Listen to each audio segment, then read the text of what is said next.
महाराष्ट्र के आराध्य दैवत छत्रपति शिवाजी महाराज, हिंदू हृदय सम्राट शिवसेना माननीय बाला साहब ठाकरे जी को प्रणाम करते हुए आज के डायस के ऊपर बैठे हुए श्री अजय कोल सर, एक सिंपल सोबर पर्सनैलिटी, कैसे हंसते देखो, very good, laughing, I like. Sir मैं बाद में बात करूंगा आपके बारे में। श्री संजय पाटील साहब, अल्ताफ पेवेकर जी, कृष्णोताई घाट, राजुलजी पटेल। राजुल पटेलनी जेव्हा खाली आलो त्यावेळेला आमचा सहकारी राजू म्हणत होता, राजुल पटेल ताई अशा आहेत तशा आहेत. म्हटलं युती झालेली चांगली दिसते मला. आणि कालच माझ्याकडे राजू आणि मी बसलो होतो, आम्ही सर्वच होतो, तुम्ही नव्हता त्यावेळेला. आणि राजू म्हणाला की वायकर साहेब, राजुल ताईंनी मला एकदा बसवा ना. अरे इथे तर बसलेले आहेत, आपण पुन्हा बसूया, काय हरकत नाही. म्हणजे हा मनाचा मोठेपणा असायला पाहिजे. आयुष्यात तुम्ही काय केलं, किती केलं, काही याला अर्थ नाही. चांगला मनुष्य बनणं ही सर्वात मोठी गोष्ट आहे. ते चांगलं पण तुमच्यामध्ये असेल. राजू पेडणेकर, प्रवीण प्रतिभाताई खोपडे, इस्माइल के मकवाना, मैं अभी कुछ बोलता नहीं. आपने एक शब्द का उच्चार किया कि बड़ा बनना है, बड़ा होना है. ये जो बच्चे हैं ना, उनको सिखाने की जरूरत नहीं है. उन्हें खुद उनका बड़प्पन आज हमें दिखा दिया है. इतने परसेंटेज मार्क लाना, 80% से ज्यादा, ये शक्य नहीं है. उनका ध्येय है, उनका उद्दिष्ट है, उनका ही नहीं, उनका माँ बाप का उद्दिष्ट, ये देश का उद्दिष्ट पूरा करना उनका काम है, निभाना उनका काम है. इसके लिए उनको हमें कहना ही नहीं है कि आगे बड़ा बनना है, वो बन चुके, उन्होंने खुद डिसाइड किया है. सचिन जी गवळे, रिया जी खान, मीनल ताई सरकले. माझ्या इथे श्रमिक विद्यालय, कई लोगों को मालूम नहीं होगा, इस वेस्ट साइड के इस साइड में एक अच्छा स्कूल हमारे यहाँ है. उनके पिताजी, उनके माताजी, उनके भाई, सभी लोग अच्छी तरह से एक पढ़ाई में जुटे और सभी बच्चों को एक आकार देने का काम हमारा वो स्कूल काम कर रहा है. इसके लिए मैं उनका नाम है तो भी मैंने जिक्र किया. डॉक्टर आशीष जी वासी, सभाताई पटेल, परेशजी देवल, विजय पाटील, ज्ञानेश्वर सावंत, जितेंद्र धनावळे, साधनाताई माने, श्री पवार, आणखी कोण राहिले, खांडेकर, सुनील बापरे, आणखी बागडे. हा, दोन्ही जावई देखील माझे बसलेले. मेरे दोनों दामाद भी बैठे हैं, दोनों भी डॉक्टर है. एक गायनेक है, एक फिजिशियन है. मेरी बेटी है, अभी दोनों वकील है और वो टीचर थी. मुझे नहीं सिखाया. क्या कुछ बोला, जरा स्पष्ट बोली तो अच्छा रहेगा. हाँ,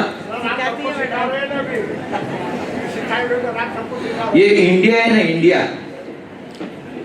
पुरुष डोमिनेटेड हमारे यहाँ ज्यादा है. सिखाया है मेरे को.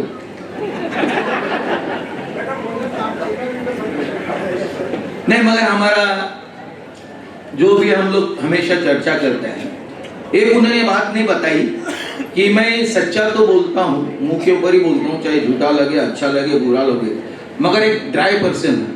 ना मैंने कभी दारू पिया है, ना सिगरेट पिया है, ना पान खाया है, ना कुछ भी नहीं. मैं कंप्लीटली ड्राई पर्सन. जब ध्येय पूरा करना है तो हमें अपने आप के ऊपर कंट्रोल पर रखना जरूरी है. और उसी के कारण शायद आप लोग को जलस भी होती है. मैं 8 बार कैसा चुन के आया. उसके पीछे एक तपश्चर्या है, एक सच्चाई की और अपने आप को सेफ रखने की. वो नहीं रखता तो मैं इतना आगे नहीं आता था. यानी 4 बार नगर सेवक, 3 बार आमदार, 1 और 8वीं बार भी खासदार.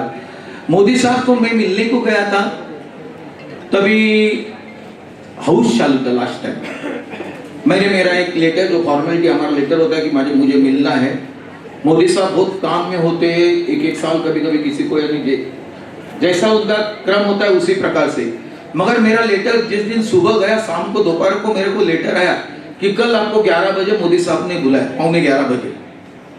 मैं बोला इतना जल्दी? मगर उनके पास आपका सभी का रिकॉर्ड होता है, कौन कैसा है क्या नहीं है। और उसी प्रकार से मैं दूसरे दिन 10:30 बजे पहुंचा। 15 मिनट चेकिंग होती है वहां बाहर, क्या फूल लेते हैं तो फूल का स्मेल क्या है क्या नहीं है, ये है, केमिकल डाला जाता है, सब कुछ है जो उनका जो पंतप्रधान जी का सिक्योरिटी होता है सब होता है उसके हिसाब से। मगर जाने के बाद मुझसे ऐसा बर्ताव किया कि मैं एक मेरे दोस्त को मिल रहा हूं। पहले तो उठे, कैसे है रविंद्र जी, कैसी है मुंबई? मैं बोला अच्छे, चलो पहला फोटो निकालते। मेरे हाथ को ऐसा पकड़ के किया। एक पंतप्रधान इतना रिस्पेक्ट देता है, लाइफ में मेरा वही अचीवमेंट है, वही अचीवमेंट है। और क्या चाहिए हमें? हमारे बड़े लोगों से, हमारे सीनियर लोगों से, हमारे देश के पंतप्रधान से तुम्हें शाबाशी मिलती है, रिस्पेक्ट मिलता है, और जीवन का सार्थक बोलेगा तो क्या है, वही सार्थक है। तो बाकी के प्रश्न में बाद में राजकारण के टाइम करूंगा कि मैं क्या कर रहा हूं आपके लिए, मेरा डेवलपमेंट क्या चालू है। और उसी प्रकार से 12 दिन में मैं इलेक्शन लड़ा, यानी 1 मई को मेरे को डिक्लेयर किया गया। मैं तो नाना कहता था, मगर आखिर 1 तारीख को 1 मई को हाँ कहना पड़ा। और 20 तारीख को या 18 तारीख को हमारा इलेक्शन था। 3 तारीख को मैंने फॉर्म भरा, 5 तारीख को रेक्टिफिकेशन हो गया, और 5 से लेके मेरे को लगता है 18 तारीख तक इलेक्शन का जो क्या 13 दिन था, उसमें मोदी साहब एक दिन आए थे, 12 दिन। और 12 दिन में चुन के आना। ईस्ट में मेरा वार्ड में मैं आमदार था, मैं नगर सेवक था, मगर इधर मेरा इतना कुछ नहीं था। मुंबई के लिए जो किया था मैंने, पानी के बारे में, स्वच्छता के बारे में, बाकी के सभी के बारे में, जो मेरे नगर सेवक आज के और पहले भी नगर सेवक और अभी होने वाले नगर सेवक, मेरा दाखला दिया जाता है मुंबई कारपोरेशन में कि मैंने क्या किया, वो कहाँ जाता है। और इसी के लिए परसों में जापान गया था। इसके पहला भी मैं बहुत बार जर्मनी गया हूँ, रशिया गया हूँ, बाकी जो देश है उधर गया हूँ कि मुंबई का प्रतिनिधित्व करने के लिए मैं वहां जाता हूँ, तो मुंबई के लिए क्या करना चाहिए वो सोचता हूँ। मैं जब गया था तभी हमारे लोकसभा के माध्यम से, स्थानीय स्वराज्य संस्था के माध्यम से एक सेमिनार पहली बार नगर सेवक, आमदार लोगों का, खासदार अपना मेयर लोगों का एक सेमिनार लगाया था हरियाणा में। और उसमें मेरे को सभागृह के अध्यक्ष ने चुना था कि वहां रविंद्र वाइकर को भेजो। मैं तो जापान में था। मैं पहले 2 तारीख को उतरा, मैं 3 तारीख तक कार्यक्रम था। 9:21 यानी जापान का प्लेन 9:21 में मुंबई के एयरोड्रोम के ऊपर उतरा। 9:21 बोलेगा तो 21। और उसके बाद मेरे हाथ में आया कि तुमको कल हरियाणा जाना है। मैं बोला अभी उतरा हूँ, 11:30-12 बजे घर पे पहुंचने के लिए, तो सुबह 4 बजे उठ के 7 का विमान पकड़ के मैं दिल्ली गया। दिल्ली से मुझे एस्कॉर्ट करके हरियाणा लेके गए, और हरियाणा के कम से कम 450, 550, 650 हमारे महापौर, देश के जितने भी, यानी एक राज्य में समझो मुंबई कारपोरेशन है, पुणे कारपोरेशन है, नागपुर कारपोरेशन है, ऐसे सभी देश के मेयर वहां आए थे। उनके सामने मेरा स्पीच हो गया। हमारे बाकी के उधर के मंत्री, मुख्यमंत्री सभी बैठे थे कि मैंने एक ही बात वहां कही। मेरा स्टडी किया नहीं था, कोई नहीं था, मगर खाली मैंने 74 अमेंडमेंट के बारे में कहा। मुंबई कारपोरेशन जो चलती है 1888 के कानून के ऊपर मुंबई कारपोरेशन चलती है। और मुंबई कारपोरेशन में 1992 में 73 और 74 की एक अमेंडमेंट हो गई थी। 74 की ये अमेंडमेंट थी कि सत्ता का जो सत्ता है तो आम पब्लिक तक पहुंचनी चाहिए, यानी सत्ता का विकेंद्रीकरण होना चाहिए। उसी प्रकार के भारत शासन के माध्यम से वो अमेंडमेंट की थी। और उसके अंदर 1992 में 74 अमेंडमेंट में 12वां अध्याय जोड़ा गया था। उसके अंदर 18 परिषद थे जो हमारे 1888 के कानून में 61 आफ्टर 61 से लेके जो चालू होते, यानी मुंबई कारपोरेशन का कानून हमारे नगर सेवक जी ने पढ़ा होगा, तो उसके अंदर आपको मालूम है 634 पन्ने हैं, 528 कानून है, कलमे हैं वो मेरे को बाय हार्ट है, सभी के सभी।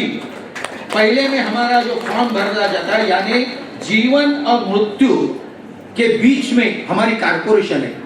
आप जब पैदा होते थे उसकी भी लिखा पढ़ी होती है हॉस्पिटल से, मुंबई कारपोरेशन के माध्यम से, यानी ये आदमी पैदा हुआ है और लास्ट के मरने तक ये आदमी मर चुका है, उसकी डेथ सर्टिफिकेट की मुंबई कारपोरेशन देती है। उसके बीच में का 634 पन्ने के अंदर 528 जो कलम है उसके अंदर हमारा इलेक्शन कैसे होता है, कैसा नॉमिनेट होता है, इलेक्शन नगर सेवक चुनने के बाद कैसी तुम्हारी कमेटियां बनती है, मेयर कैसा बनता है, मेयर के काम क्या है, और 61 के बाद, कलम 61 के बाद हमारी बेसिक एमिनिटी शुरू होती है। बेसिक एमिनिटी ये है कि हमें पानी कैसे देना है, हमें गटर स्वच्छता कैसी करनी है, हमारे रास्ते कैसे बांधने हैं, हमारे स्मशान कैसे होने चाहिए, हमारे मार्केट कैसे होने चाहिए, हमारे गार्डन कैसे होने चाहिए, उसका पूरा डिटेल कानून के हिसाब से उसके अंदर है। वो मैंने उधर जाके उनको बताया कि 1888 का कानून जो पहला कारपोरेशन हुआ 1800 तभी, तो उसके बाद 1976 तक हम इंग्रजों के कानून के ऊपर चलते थे। 1976 में हमें 1888 के कानून में मॉडिफिकेशन लाके मुंबई कारपोरेशन के यहाँ से जब इलेक्शन हुए तो वो कानून अभी हम लोग जो चला रहे हमारे कारपोरेशन के अंदर वो कानून। तो ये बात मैंने वहां बताई, तो देश के जितने भी महापौर थे सब मेरे आगे पीछे, तो फोटो निकालो साहब, हमारे ये प्रॉब्लम है, हमारे ये कारपोरेशन की प्रॉब्लम है, हमें ये है।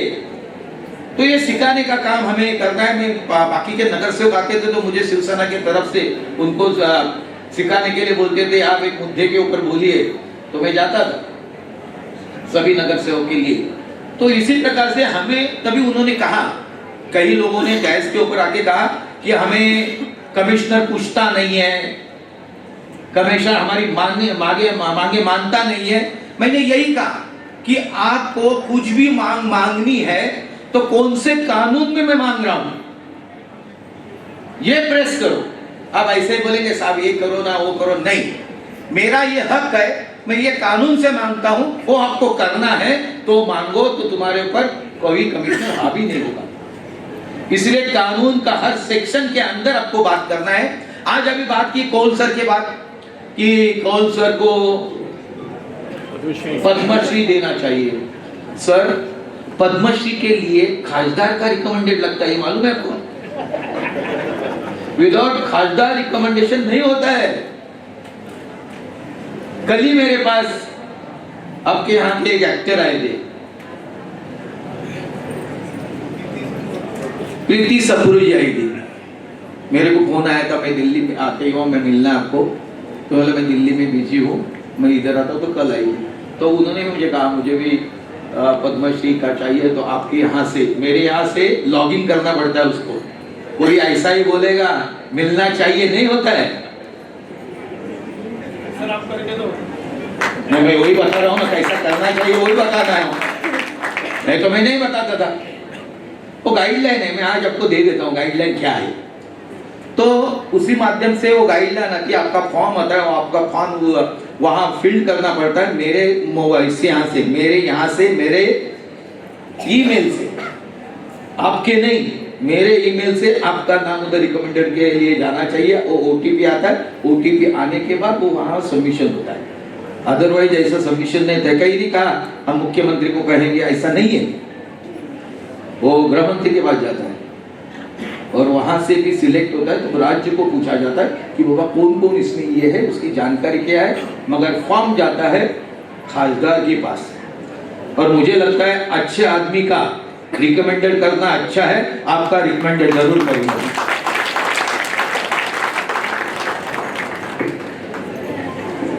एक अच्छे आदमी है, मैं जब आया था मैं यहाँ, तब मुझे कोई पहचानता नहीं था, तब उनके स्कूल में गया था, एक दो बार मैंने मीटिंग लिया, मगर वो उस टाइम उपस्थित नहीं रहे, डर गए होंगे कि वायकर साहब अरे आए जीतेंगे क्या 12 दिन में। रविंद्र वायकर कभी हारता नहीं सर, हार देखी नहीं मैंने। मैं किसी का फैन नहीं होता, मगर मेरे फैन बहुत सारे हैं। आपके यहाँ जितने भी स्कूल है, जितने भी कॉलेज है, चाहे इस्माइल हो चाहे कोई भी हो, वो मेरे है करके मैं चलता हूँ। मैं मेरा है समझ के काम करता हूँ। और जब आपके स्कूल में आया था, आप नहीं थे, आपसे मैंने फोन के ऊपर बात की, आपकी बहना की, आपके ऊपर किसी ने एक्शन भी लिया था मुंबई कारपोरेशन के माध्यम से, MRTP एक्ट एक्टिव लागू था। मेरे पास जब आया तो मैंने कहा एक अच्छे इंसान के पीछे क्यों ऐसे है। मैंने तुरंत वार्ड ऑफिसर DMC मेरे घर पे आए थे, आपकी फाइल लेके मेरे ऑफिस में, मैंने बोला रिजेक्ट करो, कमिश्नर के पास रिकमेंडेड भेजो, ये MRTP हो नहीं सकती, अच्छे आदमी को कोई सताना चाहिए। वो मैंने फाइल क्लियर कर दी। और मैं बोल के करता हूं, मैं आगे से पीछे से नहीं, किसको सपोर्ट करना है तो हाँ मैं सपोर्ट करता हूं, नहीं करना है तो नहीं करता हूं। मगर 99.9 मैं कभी भी किसी का मेरा दुश्मन भी होगा तो उसको काम करना चाहिए कि मैं उस कुर्सी पे बैठा हूं तो मेरे कोई इंडिविजुअल, कोई लाभ द्रोह कोई होना नहीं चाहिए, मैं सभी का होना चाहिए। जब मुस्लिम की बात की आप लोग ने मकवाना साहब, ये जोगेश्वरी में 1974 में पहली हिंदू मुसलमान राइट होगी, 84 में दूसरी होगी, 89 में तीसरी होगी और 92 में चौथी राइट होगी। जोगेश्वरी में कोई आना नहीं चाहता था, बोलता दंगलग्रस्त एरिया, हिंदू मुसलमान राइट होती है। वहां 92 के बाद रविंद्र वाइकर चुन के आने के बाद अभी तक हिंदू मुसलमान की एक भी राइट नहीं हुई, इसके बाद भी नहीं होगी। हम सब एक है करके चलने का मेरा वादा था, आज है, इसके बाद भी रहेगा। हम एक है करके चलना चाहिए, हिंदू मुस्लिम सिख ईसाई हम सब एक है, ये मेरे बेटे है करके चलना चाहिए। मगर इस टाइम मुझे मुस्लिम समाज से कुछ वोट नहीं मिले।